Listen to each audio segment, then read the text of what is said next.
Entonces vamos a iniciar con esta clase número 3, que me da mucho gusto acompañarlos el día de hoy. Yo soy la profesora Carla Santibáñez y voy a estar con ustedes en esta preparación para rumbo su examen de admisión para todos aquellos que aplican tanto premedicina como ciencias de la salud. Espero que todos estén muy bien y que se encuentren listos para esta nueva clase, que además de ser una clase esencial, que nunca falta y que de hecho es de los temas que siempre se incluyen tanto en su examen real como en su guía interactiva de Etsani 2, que ustedes pueden revisar de forma gratuita. Siempre hay una pregunta de este tema, entonces es esencial.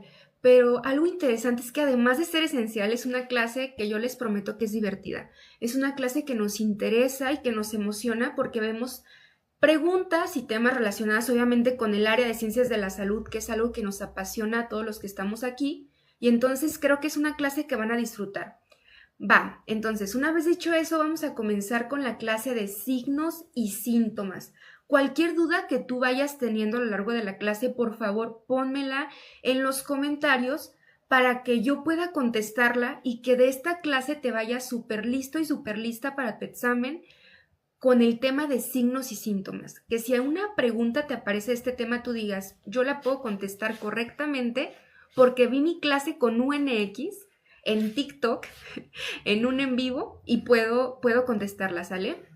Entonces, aquí preguntan cómo puedes ver las clases pasadas. Se van a estar publicando en este canal de TikTok para que tú puedas ver las preguntas de forma rápida y que puedas contestarlas y puedas interaccionar con nosotros, ¿sale? Entonces vas a poder ver todas aquellas preguntas que ya se han publicado y que siempre estas preguntas van con un contenido directo a tipo Etsani 2, ¿va?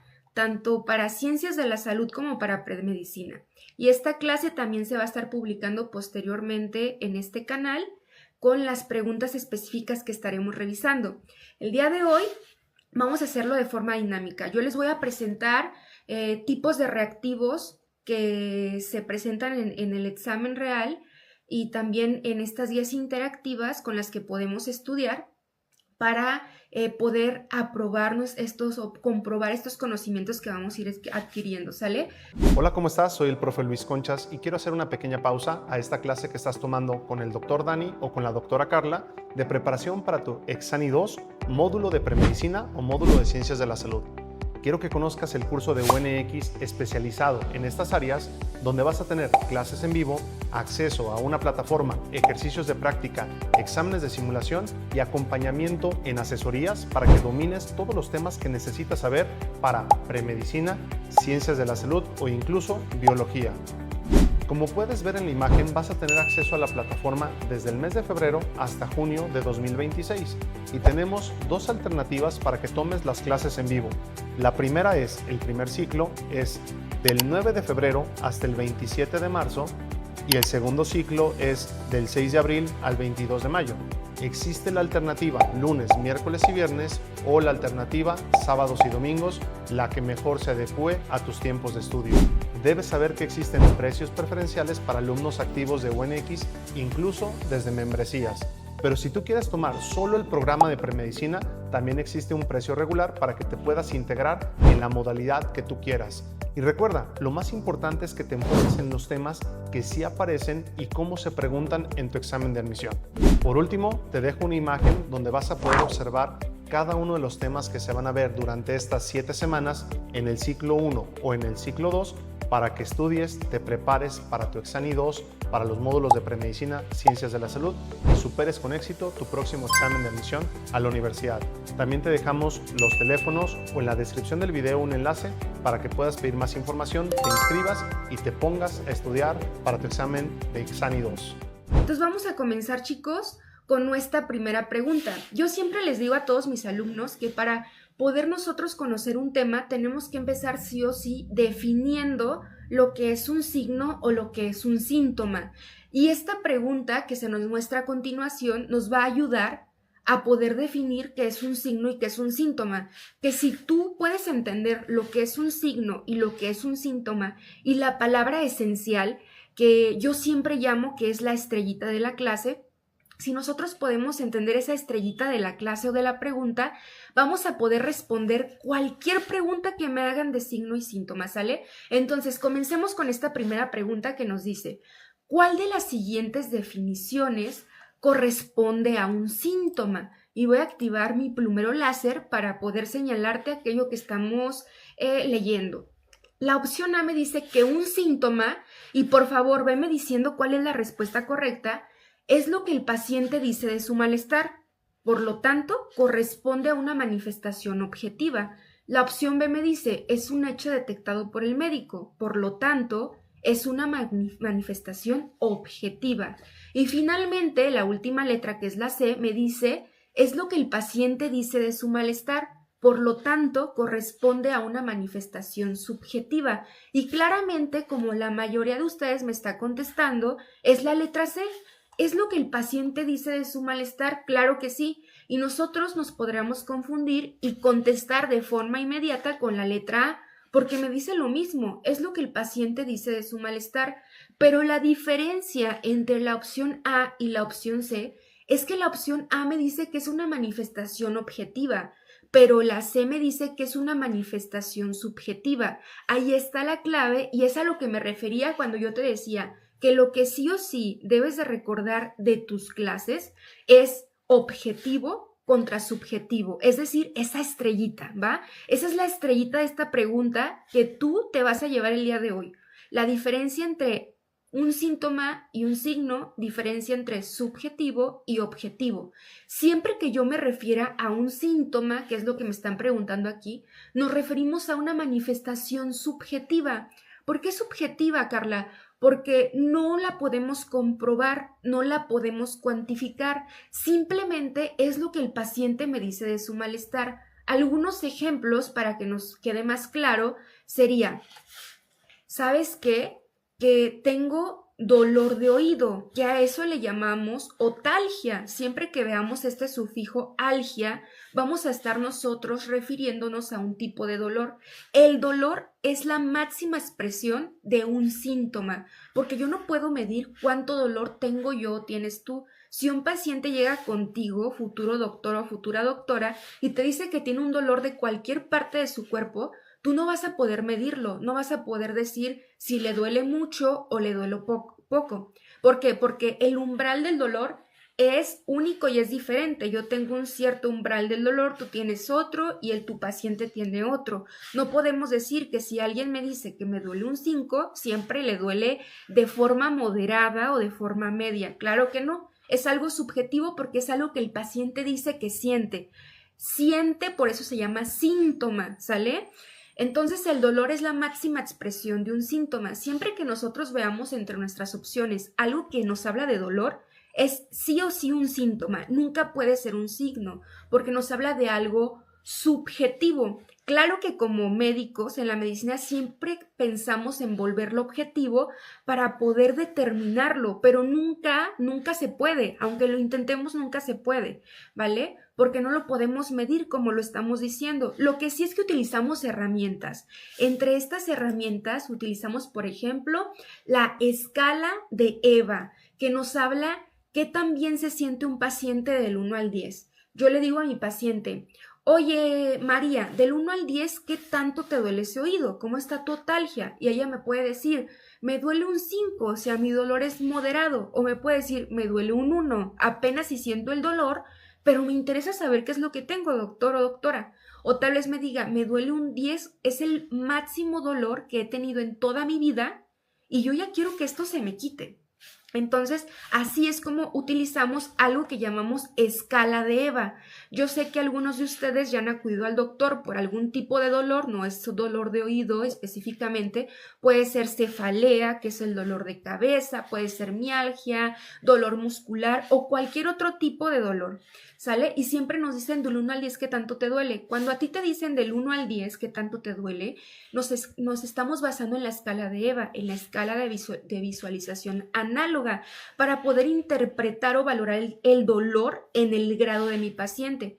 Pero además indagamos un poco más porque es muy subjetivo, porque estamos hablando de un síntoma y yo quiero llegar a mi diagnóstico. Entonces empiezo a preguntar algo que determinamos como la alicia. Empiezo a preguntar la A de Alicia, que se llama la aparición. ¿Cuándo comenzó ese dolor? Comenzó hace una semana, hace un día, hace unas horas, y ahí ya puedo entonces determinar si se trata de algo agudo, es decir, de una aparición pronta que es muy reciente, o algo crónico que ya lleva meses con ese dolor pero apenas está atendiendo. Por ejemplo, la L de la Alicia nos habla de la localización. ¿Dónde me duele? No, doctora, pues me duele específicamente en esta parte, y le dices que te señale con su dedito, en la parte frontal. Vale, entonces ahí me habla de la L de localización, le duele en la región frontal, ¿sale? Y después nos habla de la I, de la intensidad, que ya dijimos que, por ejemplo, yo diría un 5. Ahí llevaríamos la A, la L y la I. Y la C, que nos habla del carácter. Yo te podría decir, es punzante mi dolor. Ese sería el carácter de mi dolor. Después la I de la irradiación, yo te podría decir que ese dolor es localizado o que se irradia a otra parte de mi cabeza, por ejemplo, a la región occipital, a la región parietal, a la región temporal, o que se irradia a otra parte de mi cuerpo. Y finalmente los atenuantes y agravantes, que ahí preguntamos, ¿hay algo que te quite ese dolor? Por ejemplo, una pastillita como un paracetamol, o hay algo que te lo aumente. Yo te puedo decir, cuando escucho ruido, ese dolor aumenta, y tal vez pensar en una migraña, ¿no? Entonces, todo eso me habla de algo subjetivo. Si ven, yo estoy tratando de volverlo objetivo para ver por dónde va este tipo de dolor, pero finalmente no va a terminar de ser subjetivo porque hablamos de un síntoma. Entonces, aquí lo que sí o sí, esta larga explicación que acabamos de dar, no se me puede olvidar, es que un síntoma se define como algo subjetivo, es la estrellita, y que el dolor de cualquier parte de mi cuerpo siempre va a ser un síntoma, ¿sale? Porque es algo típico de Etsani y de mi examen de admisión real, ¿va?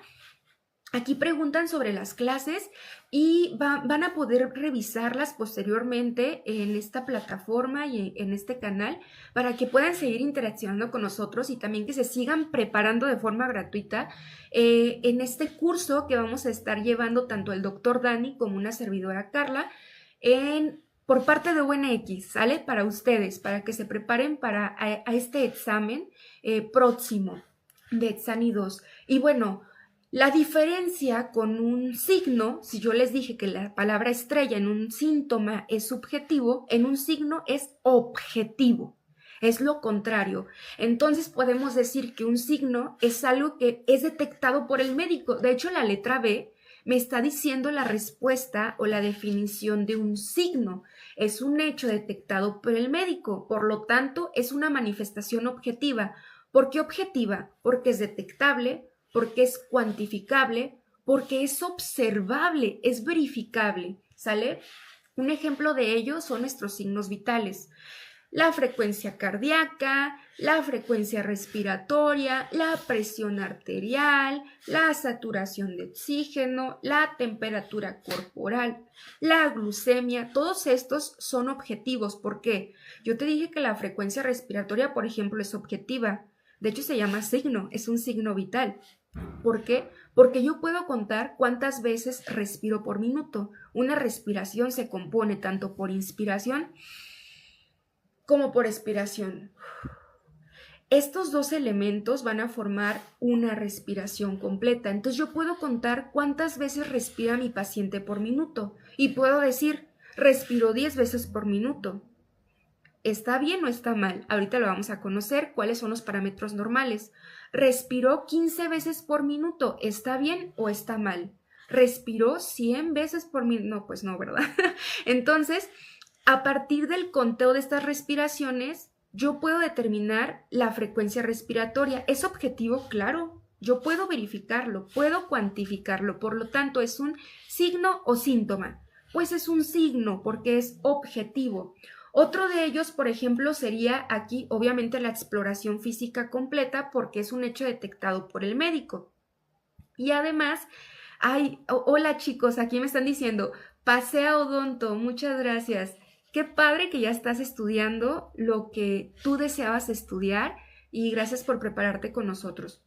Y aquí también tenemos otro ejemplo que es el de un examen general de orina o comúnmente conocido como EGO, ¿no? Por sus siglas. Y aquí también puedo determinar si, por ejemplo, se trata de una infección de vías urinarias. Yo puedo contabilizar si hay bacterias, puedo contabilizar cuántas bacterias tiene esa orina, cuántas bacterias por campo, puedo contabilizar los leucocitos que obviamente van a estar presentes, porque si nosotros recordamos, los leucocitos van a ser células de nuestro sistema inmune que nos están defendiendo contra infecciones o enfermedades. Obviamente, si yo estoy teniendo una infección de vías urinarias, nuestros leucocitos, nuestras células blancas van a aumentar. ¿Por qué? Porque van a tener mucha chamba para trabajar contra esas bacterias que están ahí lastimándonos. Por lo tanto, van a estar elevados y podemos encontrarlos y cuantificarlos en la orina. Podemos encontrar, por ejemplo, la presencia de eritrocitos. ¿Por qué? Porque cuando nosotros tenemos inflamado, por ejemplo, la vejiga o cualquier estructura de nuestras vías urinarias, podemos tener la presencia de sangre, a lo que llamamos hematuria, es decir, eritrocitos en la sangre. Y yo puedo contar cuántos eritrocitos tengo en la sangre, aunque yo vea mi orina totalmente amarilla y sin un contenido sanguinolento evidente, que llamaríamos hematuria macroscópica porque puedo verla sin necesidad de un microscopio. Si yo la pongo al microscopio, yo puedo ver también eritrocitos o esta hematuria microscópica. Entonces todo esto lo puedo cuantificar. Si lo puedo cuantificar, lo puedo observar y lo puedo verificar, hablo entonces de algo objetivo. Por lo tanto, estoy hablando de un signo, ¿va? Entonces, de esta pregunta, los puntos estrella importantes que no puedo olvidar es subjetivo, síntoma, objetivo, signo, ¿sale? ¿Qué tal, chicos? ¿Cómo quedó? ¿Hay alguna duda hasta este momento? ¿O estamos súper bien con la diferencia entre signo y síntoma para pasar con nuestra siguiente pregunta? ¿Cómo vamos hasta aquí? Pónganme en los comentarios si ha quedado todo claro y si continuamos o si tienen alguna duda y lo respondemos. Ninguna duda, todo claro, me dicen por aquí. Todo entendido. Muy bien, chicos. Entonces, vamos a seguir con nuestra siguiente pregunta, ¿sale? Y preguntan aquí si es la primera clase. Es nuestra tercera clase. Ya llevamos desde lunes y martes transmitiendo. Estuvo con ustedes el doctor Dani y estuvo transmitiendo clases que son esenciales y las van a poder ver por este mismo canal en los siguientes días como preguntas para que ustedes estén interactuando, ¿sale? Pero vamos a estar con ustedes lunes, martes, miércoles y jueves de 8 a 9 para que se conecten y estudien con nosotros y lleguen súper preparados para su examen de admisión. Entonces, vamos a continuar con la siguiente pregunta. Un caso clínico súper típico. En Etsani siempre nos vamos a encontrar con casos clínicos que nos van a preguntar o cuál es el signo o síntoma que se encuentra en este caso o el signo vital que se encuentra alterado, que es lo típico de Etsani 2, ¿va? Ay, me da mucho gusto leerlos, chicos. Me da tanto gusto que ya sean admitidos en las carreras que ustedes deseaban, que los felicito. Esta pregunta número 2 nos dice, se recibe en sala de expulsivo recién nacido de 28 semanas de gestación. A la exploración física se detecta una frecuencia cardíaca de 100 latidos por minuto. Cuando yo veo en un caso clínico LPM, significa latidos por minuto, porque estamos hablando de frecuencia cardíaca. ¿Cuántas veces está latiendo mi corazón por minuto? Una frecuencia de respiratoria de 65 respiraciones por minuto. ¿Cuántas veces respira en un minuto? Una temperatura corporal de 36.5 grados Celsius y una tensión arterial, que tensión arterial es lo mismo que presión arterial, de 64/41. Siempre que nosotros vemos TA, nos referimos a tensión arterial y es lo mismo que encontrar PA, presión arterial. La presión arterial o la tensión arterial nos habla de la fuerza que ejerce nuestra sangre sobre las paredes arteriales. Es como si nosotros tuviéramos una manguera y esa manguera fueran nuestras paredes de las arterias, que son vasos sanguíneos, y el agua fuera nuestra sangre. ¿Qué tan rápido va nuestra sangre o esa agua en esas paredes arteriales que sería la manguera. De eso nos habla la presión arterial, ¿sale? Y dice que se reporta además un tiraje intercostal, disociación toracoabdominal y retracción sifoidea. El médico refiere que el paciente presenta facies de dolor a la palpación abdominal y dice que el paciente tiene disnea. ¿Cuál de los hallazgos mencionados representa un signo? Opción A, dolor abdominal.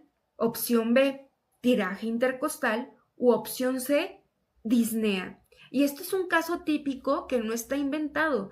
Es probablemente de un paciente que dice que tiene 28 semanas de gestación. Es un recién nacido pretérmino, es decir, nació antes de tiempo. Cuando nosotros decimos que un bebecito nació a término o cuando debía de nacer para así entenderlo, es después de las 37 semanas. O sea, este bebé nació muchísimo antes de tiempo, está pretérmino. Y cuando los bebés nacen pretérmino, o sea, son prematuros como les llamamos, tienen algo que se llama síndrome de dificultad respiratoria, es decir, que sus pulmones todavía no están maduros. Nosotros para poder respirar, nuestros neumocitos tipo 2, que son un tipo de células que se encuentran en nuestros pulmones, están produciendo algo que se llama factor surfactante.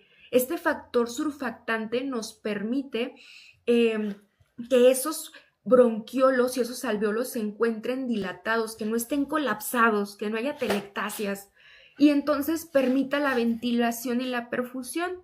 Si esto está colapsado, pues la ventilación, es decir, la entrada de aire, pues no sería efectiva, ¿va? Entonces estos bebés, como son prematuros, todavía no pueden producir ese factor surfactante que se compone principalmente de lípidos y de apoproteínas también, pero principalmente de lípidos.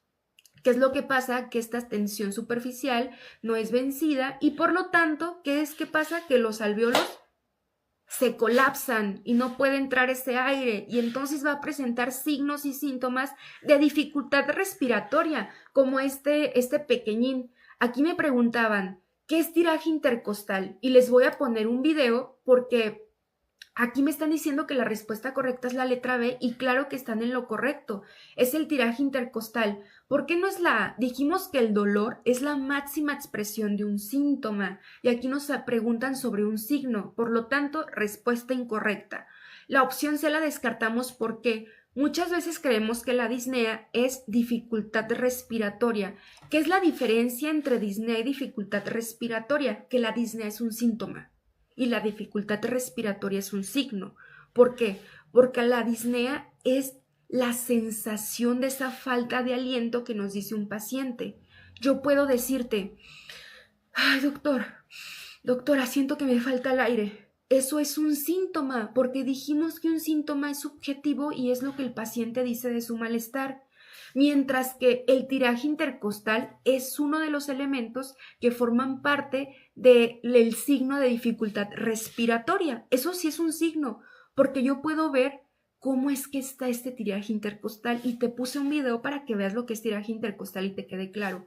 Todo esto que hablamos de tiraje intercostal, cómo es que vemos que la piel, por así decirlo, se sumerge a través de las costillas por la dificultad respiratoria, la disociación toracoabdominal, es decir, que no hay una coordinación entre mi tórax y mi abdomen en la respiración porque estoy teniendo una dificultad objetiva para respirar. Y esta retracción sifoidea, es decir, del sifoides, cómo se está retrayendo, nos habla de que objetivamente yo puedo observarlo y puedo verificarlo.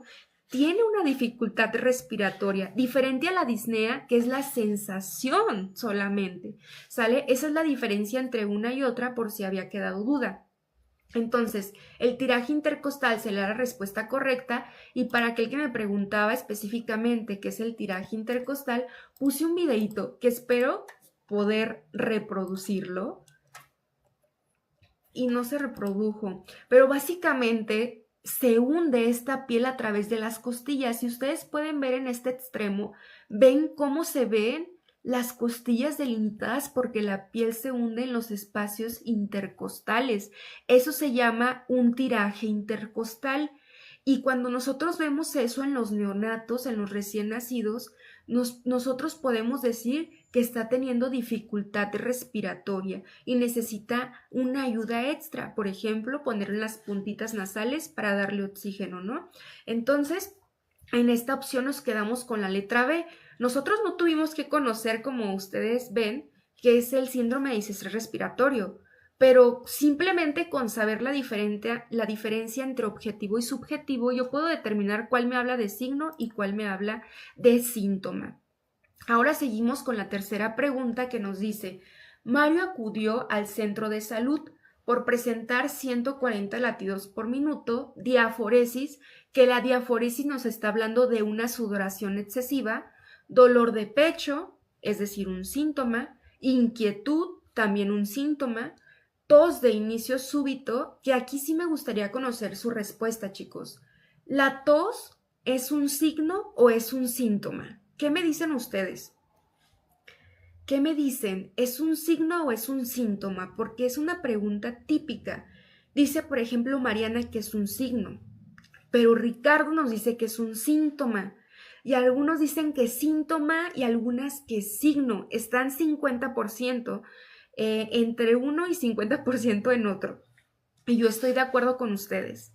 Ambos, literalmente ambos. ¿Por qué? Porque es un signo claro, es un signo de diferentes alteraciones, tanto alteraciones pulmonares como alteraciones cardíacas. Y es un signo que es evidente, es observable, es cuantificable, claro. Pero también es un síntoma, ¿por qué? Porque yo puedo ahorita fingir mi tos. Y puedo decir también, tuve tos toda la mañana, doctor, toda la mañana, doctora. Yo sentí mucha tos, pero sin embargo no es algo que yo verifique. Por lo tanto, se puede determinar tanto como signo y como síntoma. Al poder ser determinado como signo y como síntoma, vamos a determinarlo para Etsani como un síntoma. Entonces, la tos para Etsani es un síntoma, para que se nos grabe, ¿va? Pero para la vida como médicos y como médicas o futuros profesionales de ciencias de la salud, ustedes saben que puedo determinarlas como ambas, pero para Etsani 2 va a ser un síntoma. Y me dice también que tiene cifras tensionales de 150 sobre 95 milímetros de mercurio. Y me dice que qué término recibe la frecuencia cardíaca registrada en Mario. Habla de una bradicardia, una normocardia o una taquicardia. Y la mayoría de ustedes, si no es que todos, me están contestando que la letra C, que es una taquicardia. Y están en lo correcto, porque los parámetros normales en un adulto, que es lo que a nosotros nos van a preguntar en nuestro examen de admisión de frecuencia cardíaca, es de 60 a 100 latidos por minuto. Si nosotros estamos entre este rango de 60 a 100, estamos hablando de una normocardia, pero si se encuentra mayor a 100, estaríamos hablando de una taquicardia, como sería la respuesta correcta. Taquicardia, ¿por qué? Este prefijo taqui nos habla de que algo está acelerado, ¿sale? Que algo va rápido, por lo tanto nos habla que la frecuencia cardíaca está acelerada. El corazón está latiendo tucún, tucún, tucún, tucún, muy rápido. Sin embargo, la bradicardia, por otro lado, nos habla de que algo está lento. Bradi, este prefijo bradi, tampoco se les tiene que olvidar, es de algo que se encuentra lento, por lo tanto nos habla de que hay una frecuencia cardíaca que está lenta, es decir, tucún, tucún, tucún, lenta. Si yo les dije que el parámetro normal es de 60 a 100, taquicardia sería mayor a 100, como es el caso de este paciente, de Mario, y menor a 60, si yo les hubiera puesto aquí que tenía 40 latidos por minuto, yo estaría hablando de una bradicardia, es decir, que se encuentra una frecuencia cardíaca lenta. Estos prefijos sí o sí los tengo que saber. A ver, chicos, ¿qué me dicen aquí? Las cifras tensionales de Mario están en 150-95. ¿Cómo estarían? ¿Estarían hipertensos? ¿Estará hipotenso o estará normotenso? Si yo les hubiera preguntado sobre la tensión arterial, ¿qué estaría? Bere me dice que estaría, y Miguel que estarían hipertensos. Ricardo también dice que hipertenso. Exacto, porque cuando nosotros utilizamos este prefijo hiper, nos referimos a algo que está por arriba de su valor de Pero si nosotros hablamos que está hipo, este prefijo hipotenso, nos hablamos de que algo está por debajo de su valor normal, ¿va? Normotenso, obviamente, en los parámetros normales. La presión arterial normal se encuentra entre 120-80. ¿Tiene que estar siempre, Carla, en 120-80? No, hay parámetros normales hacia arriba y hacia abajo. Si yo encuentro mi presión arterial mayor a 140-90, yo voy a estar hablando de que este paciente está hipertenso, como ustedes me dicen y como se encuentra Mario en este ejemplo. Pero si está por debajo de 90-60, hablaría que está de hipotenso. Entonces, si yo encuentro a mi paciente Mario, si aquí me hubieran dicho 115-85, estaría normotenso, no tiene que estar 120-80 exactamente. Si vimos, hay parámetros hacia arriba y hacia abajo, pero el parámetro promedio sería 120-80. ¿Sí quedó claro, chicos? ¿Cuál es la diferencia entre uno y otro? Y obviamente, como ya decíamos, el dolor sería justamente un síntoma, la tos un síntoma y los signos vitales un signo. Muy bien, me da gusto que haya quedado claro y vamos a seguir con nuestra siguiente pregunta. En este caso dijimos que nos quedamos con taquicardia y que la estrellita de esta pregunta son los prefijos taqui y bradi. Taqui, alto o acelerado, y bradi, bajo o lento. La siguiente pregunta es otro caso clínico y me dice paciente femenino de 30 años de edad, acude al servicio de urgencias por presentar fiebre cuantificada de 40 grados Celsius. Y aquí es algo importante de recalcar esto, fiebre cuantificada. Muchas veces podemos hablar de calentura. Si nosotros hablamos de calentura o de que me siento caliente, eso es un síntoma porque es algo que el paciente dice de su malestar. Recuerden siempre la definición, yo puedo decirte es que me siento bien caliente, tengo calentura. Y puedo no tener fiebre, simplemente es un síntoma. Cuando la fiebre ya es cuantificada, como en este caso que tiene 40 grados Celsius, ya es un signo porque es objetivo, es confiable, es cuantificable, es verificable. Escalofríos es un síntoma, yo no puedo decir cuántos escalofríos siento. Cefalea, dolor de cabeza, por lo tanto, dolor es igual a síntoma. Dolor retroorbitario durante los movimientos oculares, dolor lumbar, odinofagia, cuando nosotros vemos el sufijo fagia, también está algia, yo quería decir eso, cuando vimos el sufijo algia, estamos hablando de dolor, y odino también significa dolor, odinofagia, dolor al tragar, fagia de tragar, ¿vale? Dolor al tragar y postración grave. A la exploración se agrega hallazgos de gingivorragia, es decir, sangrado o flujo de la etimología en las encías. Gingivo nos habla de encías y ragia de flujo o sangrado. Entonces esto es un signo porque es detectable, es observable, es cuantificable, es objetivo, ¿va? Nos dice cuál de los hallazgos registrados corresponde a un síntoma. Opción A, odinofagia, dijimos que nos habla de un dolor al tragar y dijimos que dolor siempre es síntoma, la descarto. La letra B, y muchos me ponían la letra A, para que vean que odino nos habla de dolor, ¿sale? Eso es importante tenerlo en cuenta para no caer en la trampa, porque puede haber términos que no conocemos y es totalmente normal. La letra B nos dice temperatura corporal de 40 grados Celsius. Esa sería la respuesta. Ay, perdón, dice síntoma, yo me estaba yendo por un signo, tienen todos la razón. Síntoma odinofagia, nos está preguntando por odinofagia. Obviamente la respuesta correcta es la A. La B es un signo porque nos está hablando de un signo vital. Y gingivorragia, yo ya les decía que era un signo porque es sangrado en las encías, por lo tanto hablamos también de un signo. Nos habla de un síntoma y por lo tanto, como todos ustedes me dijeron, es la letra A. Correcto, chicos, muy bien. La siguiente pregunta nos dice, paciente femenino de 18 años de edad que acude al servicio de uroginecología por presentar disuria. La disuria es dolor al orinar. Hematuria, ya dijimos. presencia de eritrocitos en la orina, es decir, sangrado en la orina, que dijimos que puede ser microscópica o macroscópica, cuando hablábamos de los ejemplos como el examen general de orina. Dolor pélvico, síntoma. Polaquiuria, signo. ¿Por qué? Porque la polaquiuria nos habla de que el paciente o la paciente, en este caso una mujer, está orinando frecuentemente, más de 8 veces por día. A eso no se refiere la polaquiuria, que está orinando más de 8 veces por día y que además en sus orinas el volumen es muy disminuido. Si alguno de ustedes o alguna de ustedes ha cursado con una infección de vías urinarias, ¿qué es lo que va a pasar? Que sí o sí cursaron con este signo, polaquiuria, ir recurrentemente al baño, tener disuria, dolor al orinar y un volumen disminuido.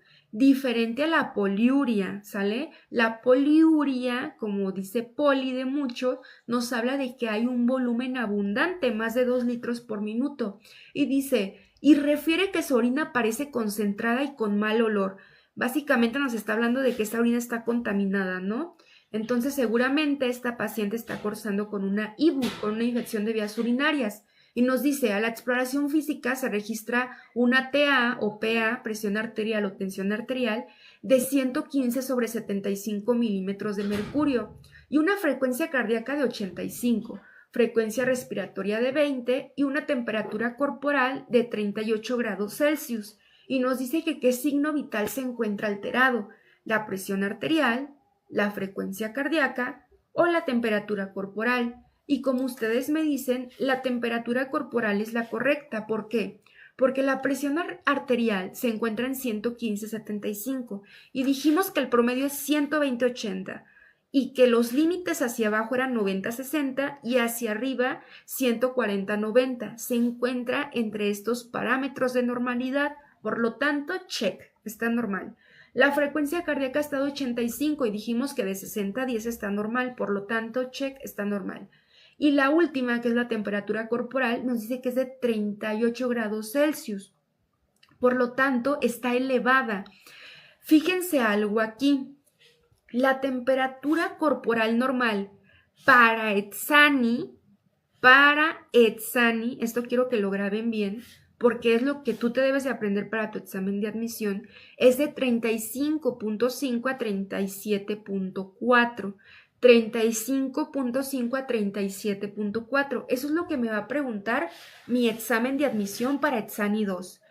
Pero como médico, claro que eso no está bien. Claro que no. Lo normal va a ser 36.5 a 37.5. Me dice que lo repita Jeffrey. De Etsani te preguntan que la temperatura corporal normal es de 35.5 a 37.4. ¿Por qué yo te digo que yo no estoy de acuerdo? Porque en la vida real como médico no. Vas a tomar como parámetros normales 36.5 a 37.5. Y no te lo digo para confundirte, pero es importante que lo conozcas, ¿va? Porque si un paciente me está llegando con una temperatura de 35.5, yo no voy a estar tranquila. Yo voy a decir, este paciente tal vez está cursando hasta con un SIRS. Seguramente está con sepsis. O a lo mejor me está cayendo en choque. Y por eso la temperatura está en descenso. No es normal una temperatura de 35. No.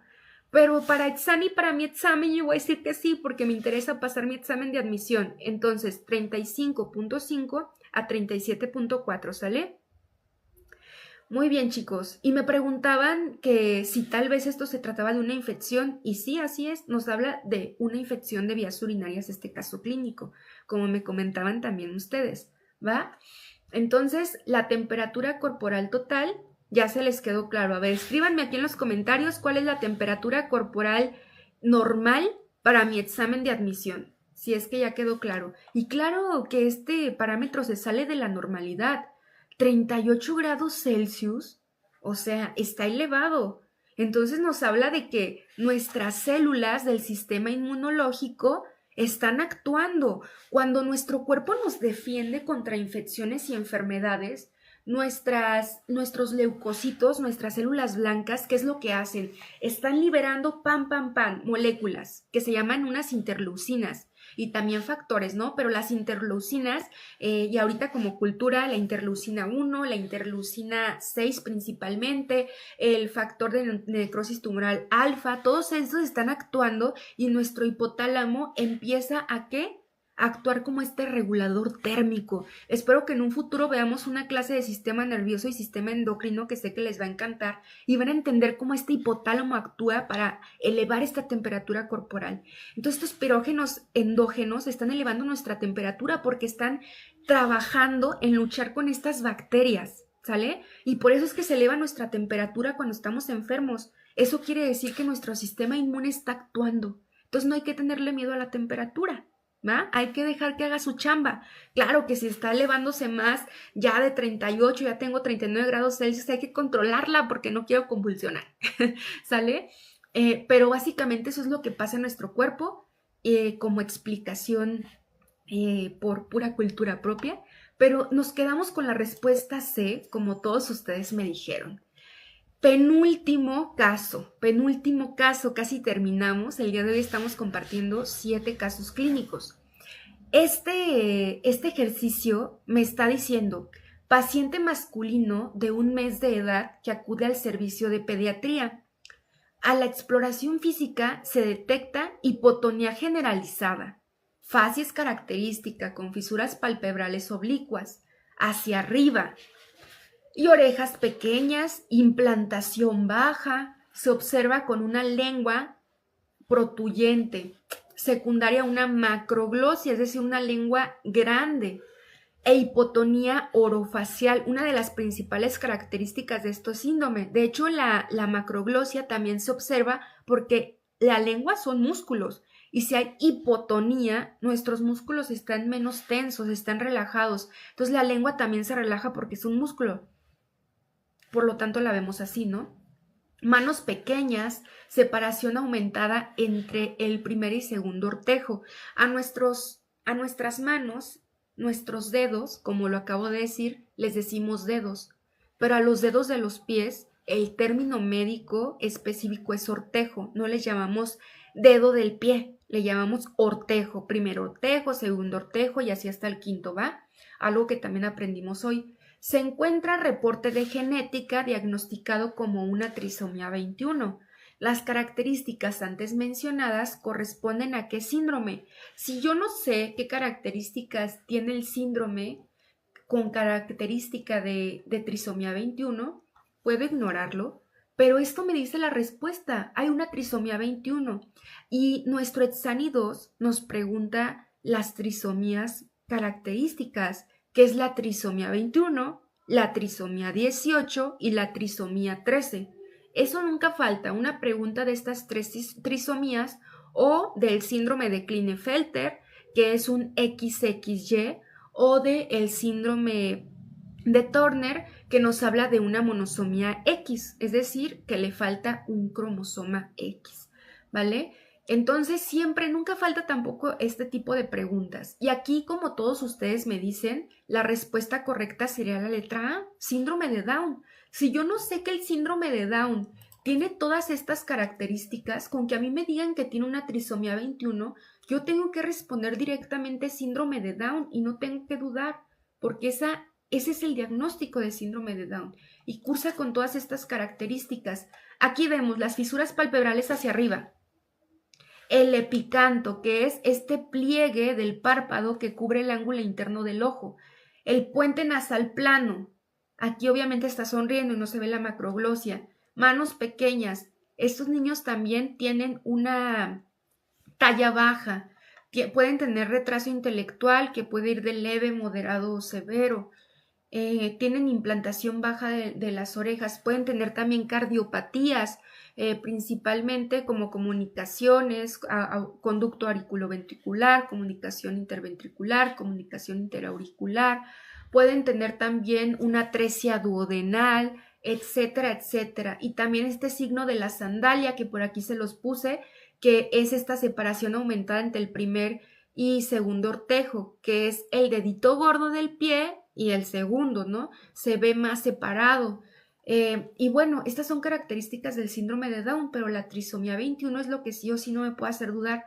El síndrome de Edwards, yo el día de hoy aprendo que el síndrome de Edwards es la trisomía 18, ¿va? Si a mí me dicen que hay una trisomía 18, yo respondo directamente síndrome de Edwards. Este síndrome de Edwards puede tener alteraciones también gastrointestinales, también urinarias, retraso de el desarrollo, retraso intelectual, pero estos bebecitos casi pierden la vida intrauterina, es decir, no nacen, o su esperanza de vida es de semanas a meses, ¿sale? Porque tienen múltiples problemas. Y el síndrome de Patau es la trisomía 13, otra que no se me debe de olvidar, trisomía 13, síndrome de Patau. Y este síndrome de Patau es todavía más raro, ¿sale? Y en este mueren a los días si es que nacen estos bebecillos, y si no, pues es una muerte intrauterina. Tienen holoprosencefalia, es decir, que nuestro telencéfalo, o sea, nuestro prosencéfalo, nuestro cerebro anterior, no se divide en nuestros hemisferios, tanto derecho como izquierdo, sino que se mantiene como uno solo. Pueden tener un solo ojo, es decir, ciclopía, etcétera, etcétera, ¿no? Pero estos bebés casi nunca llegan al nacimiento, y si es que lo logran, duran vivos algunas horas o algunos días. Y este es el síndrome de Patau, ¿sale? Entonces, en esta opción, obviamente nos quedamos con la letra A. Muy bien, chicos. Y última pregunta, que es esta pregunta número 7. Vamos a estar viendo una estrellita. ¿Por qué una estrellita? Porque esta pregunta ha sido típica, literal, y que incluso en tu guía interactiva actual de Etsani 2, tú puedes encontrar esta pregunta. ¿Por qué? Porque es una pregunta que se ha repetido en Etsani. Por lo tanto, es una estrellita que yo no me puedo olvidar. Pero miren lo que dice. Un adulto acude a un consultorio médico por presentar malestar general. Durante la exploración física se reporta una presión arterial de 120-80 milímetros de mercurio, una frecuencia cardíaca de 85 por minuto y una temperatura de 38.5 grados Celsius. ¿Cuál dato se encuentra fuera del rango normal? Y aquí yo les voy a dar un tip para terminar con esta clase. Muchas veces, y como la mayoría de los casos clínicos que yo les pregunté, les echamos un chorote, ¿no? De que paciente que llega a urgencias, paciente que llega a ginecología, paciente que es un recién nacido, paciente que llega a tal servicio, y todo eso no me sirve. Lo que yo puedo hacer en mi examen de admisión, si es que me queda poco tiempo para responder, es irme a la pregunta. Imaginen que yo no leí todo lo que les dije y que solamente leo ¿cuál dato se encuentra fuera de lo normal? Presión arterial, y voy y reviso la presión arterial, 120-80, ¿no? De hecho está en su Super Pro Max.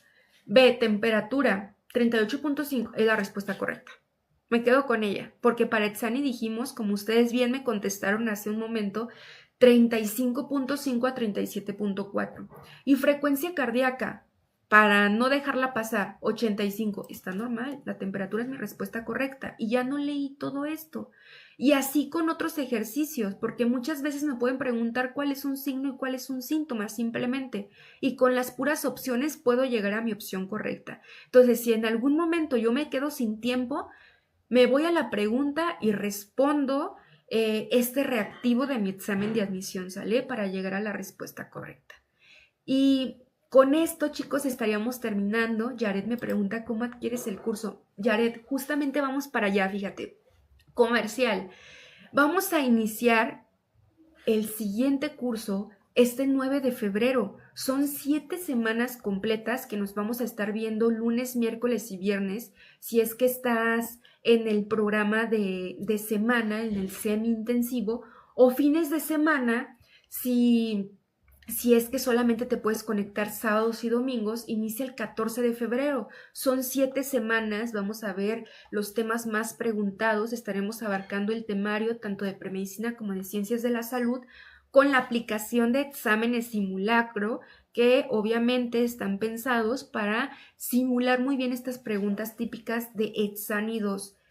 Y hay un segundo ciclo, porque algunos de ustedes presentan hasta julio y dicen todavía no quiero iniciar, yo mejor me espero a iniciar en abril, y el segundo ciclo inicia el 6 de abril o el 11 de abril, en todo caso si quieres entre semana o fines de semana, y aquí te dejamos los números para que puedas comunicarte, enviar un WhatsApp, te den la información que tú requieras y puedas estar en este curso próximo con nosotros, tanto con el doctor Dani como con una servidora Carla y otros profesores que nos estarán acompañando para que te prepares para tu examen de admisión.